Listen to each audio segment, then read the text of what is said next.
Hello friends, this is Satish Kumar, founder of job మిత్ర. Friends, ఈరోజు మనకి కరెంట్ టాపిక్స్లో భాగంగా 2 టాపిక్స్ తీసుకుంటున్నాను. ఒకటి, ఈరోజు 21 November world fisheries day celebrate చేస్తున్నారు, అదొకటి. ఇంకా సెకండ్ వన్ ఏంటంటే బోకర్ ప్రైజ్ని డిక్లేర్ చేశారు. బోకర్ ప్రైజ్, ప్రీవియస్లో దీన్ని మ్యాన్ బోకర్ ప్రైజ్ అనేవారు, ఇప్పుడు బోకర్ ప్రైజ్ అంటున్నాం. అయితే ఫ్రెండ్స్, ఈ టాపిక్స్ చెప్పడానికి ముందు ఎప్పటిలాగానే మీకు నేను చెప్పే పాయింటే, ఈ జాబ్ మిత్ర యూట్యూబ్ ఛానల్ అనేది రెగ్యులర్గా ఫాలో అవ్వండి, సబ్స్క్రైబ్ చేయండి, షేర్ చేయండి.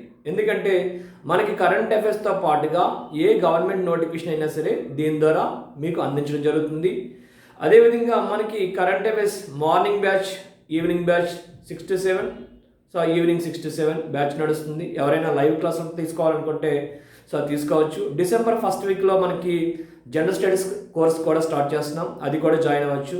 దానికోసం మీరు 7093500418 అనే నెంబర్కి మీరు ఫోన్ చేసినట్టయితే మిగతా డీటెయిల్స్ అన్ని నేను మాట్లాడడం జరుగుతుంది. ఓకే ఫ్రెండ్స్, ఈరోజు మనం చెప్పుకున్న టాపిక్స్లో ఫస్ట్ టాపిక్ ఏంటంటే వరల్డ్ ఫిషరీస్ డే, ప్రపంచ మత్స్య దినోత్సవం. ఈ ప్రపంచ మత్స్య దినోత్సవం సందర్భంగా తీసుకునే థీమ్ ఏంటంటే social responsibility in the fisheries.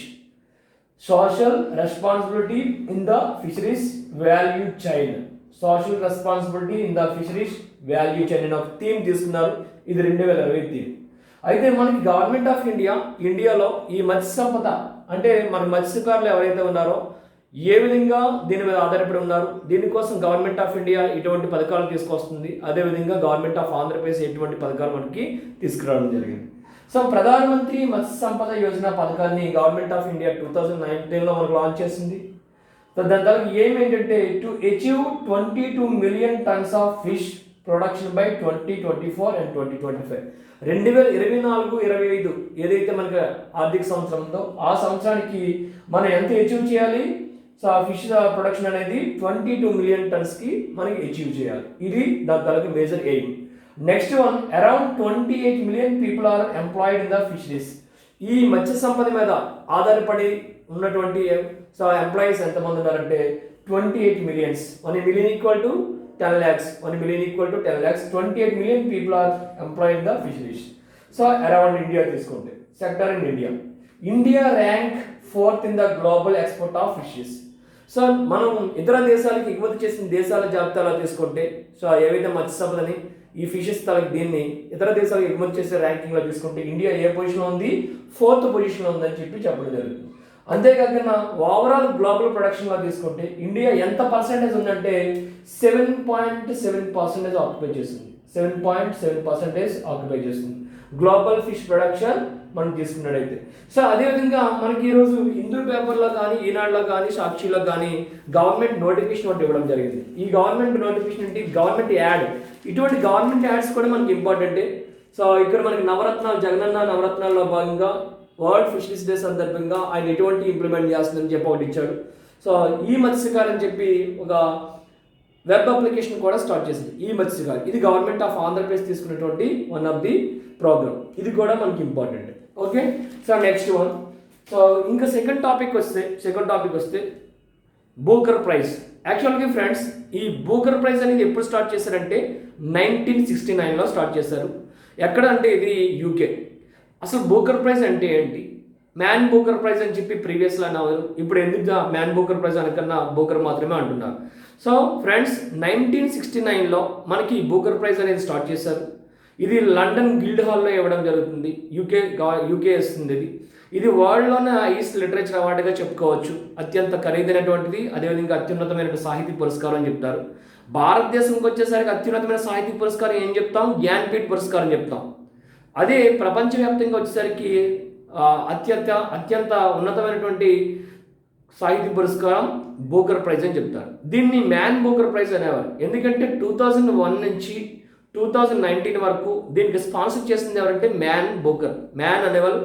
Man group అనేది స్పాన్సర్ చేస్తుంది. ఇప్పుడు 2019లో మ్యాన్ అనేది దాని నుంచి ఎగ్జిట్ అయిపోయింది. మ్యాన్ గ్రూప్ అనేది ఎగ్జిట్ అయిపోయింది. కాబట్టి ఇప్పుడు ఎవరు మనకి దీన్ని స్పాన్సర్ చేస్తున్నారంటే క్రాంక్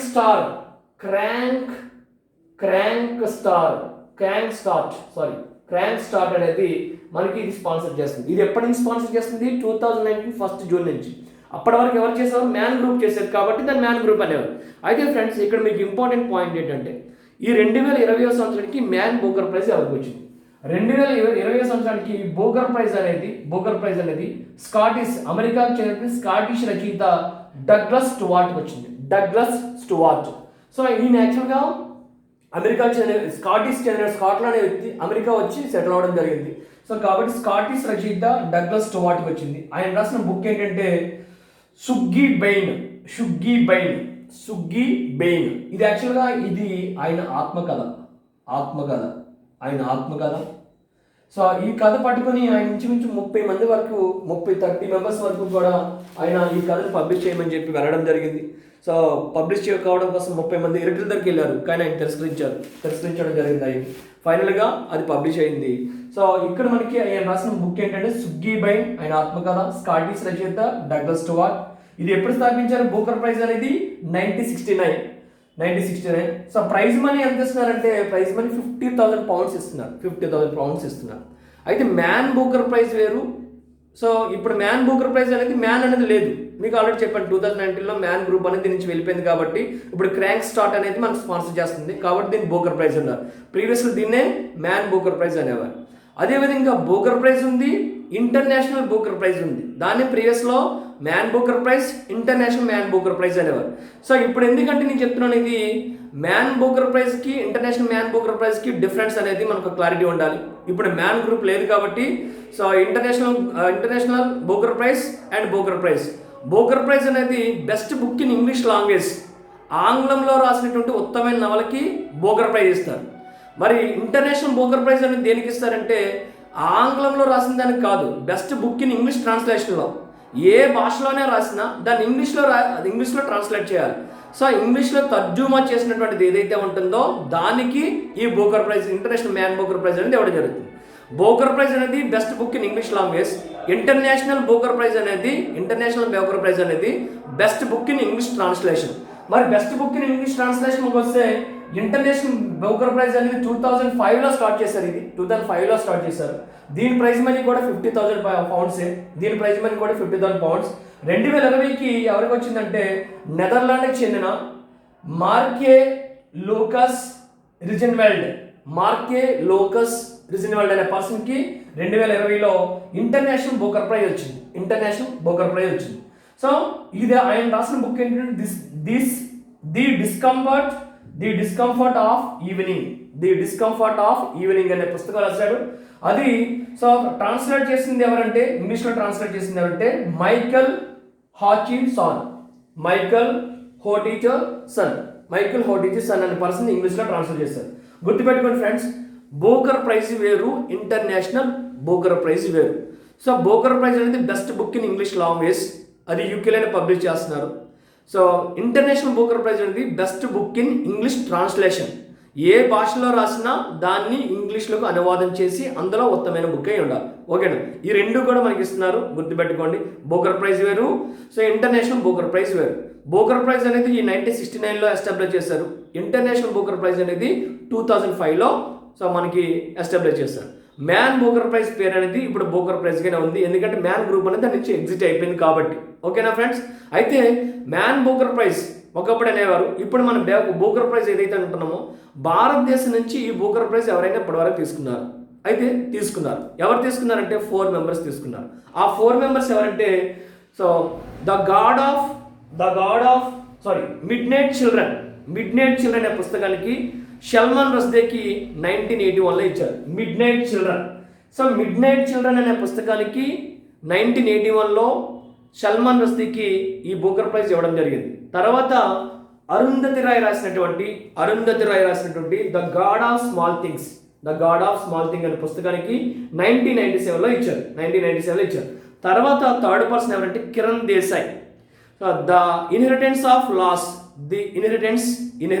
ఆఫ్ లాస్ అనే పుస్తకానికి ఆమెకి తర్వాత ఈ కిరణ్ దేశాయ్ అనే పర్సన్కి ఇవ్వడం లేదు, థర్డ్ పర్సన్ అయింది. ఫోర్త్ పర్సన్ ఎవరంటే అరవింద్ అడిగా. సో ఆయన రాసిన పుస్తకం ఏంటి? వైట్ టైగర్ 2008లో వచ్చింది. ఇది మనకి భారతదేశం నుంచి బూకర్ ప్రైజ్ తీసుకున్న వాళ్ళు 4 మెంబర్స్. అయితే ఫ్రెండ్ ఒక పాయింట్ మర్చిపోయాను, అదేంటంటే ఈ 2020 బూకర్ ప్రైజ్ రేస్లో ఎవరైనా ఉన్నారా భారతీయులు అంటే, భారతీయ మూలాలు ఉన్నటువంటి అవనీ దోషి అనే పర్సన్ బంట్ షుగర్ అనే పుస్తకాన్ని రాసింది. బంట్ షుగర్ అనే పుస్తకాన్ని రాసింది. కానీ ఈమె ఈ అవార్డులో ఈమె ముందంజలో రాలేకపోయింది. ఫైనల్గా భారతీయ మూలాలు ఉన్న వ్యక్తి అవనీ దోషి మాత్రమే ఉంది, కానీ ఎవరు కూడా భారతీయులు ఈ రేస్లో లేరు. ఓకేనా? సో ఇది ఫ్రెండ్స్ మనకి బూకర్ ప్రైజ్కి, ఇంటర్నేషనల్ బూకర్ ప్రైజ్కి డిఫరెన్స్. అదేవిధంగా ఇక్కడ మనకి వరల్డ్ ఫిషరీస్ డే, ఈ 3 టాపిక్స్ మనం చెప్పుకోవడం జరిగింది. ఓకేనా ఫ్రెండ్స్? మరికొన్ని టాపిక్స్తో మరలా తర్వాత క్లాస్లో మనం కలుసుకుందాం. ఫ్రెండ్స్ దీన్ని సబ్స్క్రైబ్ చేయండి, అదేవిధంగా మనకి షేర్ చేయండి, అదేవిధంగా వాట్సాప్లో కానీ లేకపోతే మొబైల్ ద్వారా కానీ నాకు ఫోన్ చేసి మీరు ఈ కోర్స్ జాయిన్ అవ్వచ్చు. ఆన్లైన్ కోర్స్ అనేది నా phone number 7093500409. Thank you friends.